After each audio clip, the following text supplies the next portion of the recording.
Presented by Ridhan Music. Mixed by DJ Star.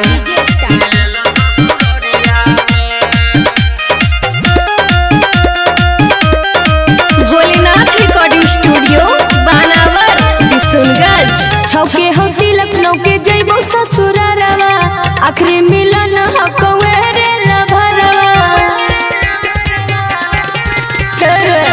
छौके हो लखनऊ के जइबो ससुरारवा आखिरी मिलन हो कवेरे लभरवा।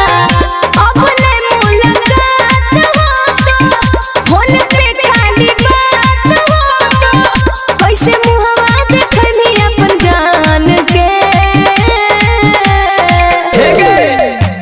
छौड़ी ही बमंडर तोर लभरवा गे मिले अबू तोर भतरो के घरवा गे एकदम धुआं धुआं कर देबो। तो कभी अंधरा बन के कभी लंगड़ा बन के चली यही बहू गे छौड़ी ससुररियो में।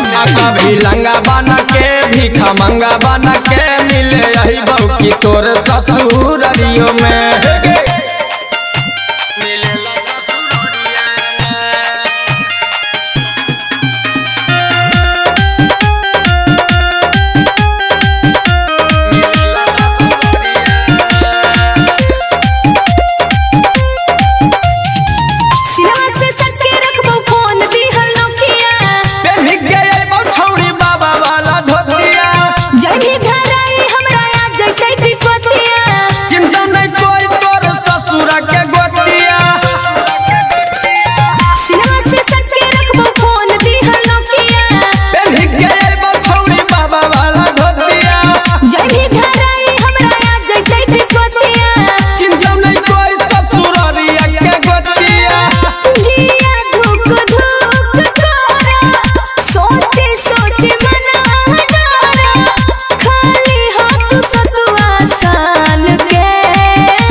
भातार गे आगे बिजनेस कर देबो business.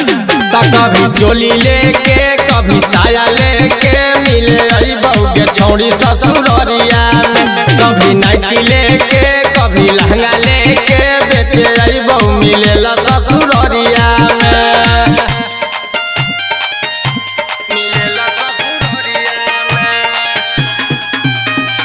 Mixed by DJ Star. Bholenath recording studio Banawar Bishunganj. तू हमर लवर हम ही हम तोर प्यारी आई बहू गे छौड़ी बाबा बन के ब्रह्मचारी।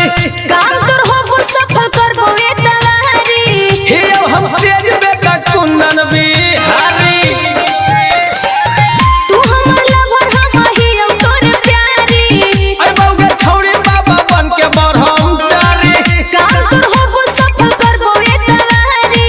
हे हम तेरी बेटा कुंदन बिहारी। सेट है राइटर रवि से शादी ओकरो खाए दी हमर शादी।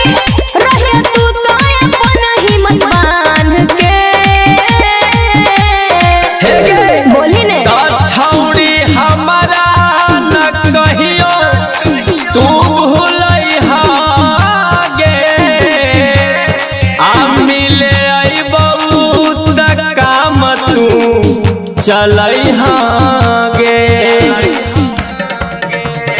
हे गे ता कभी बैगन लेके कभी भिंडी लेके मिले आई बहू गे छौड़ी ससुररिया में।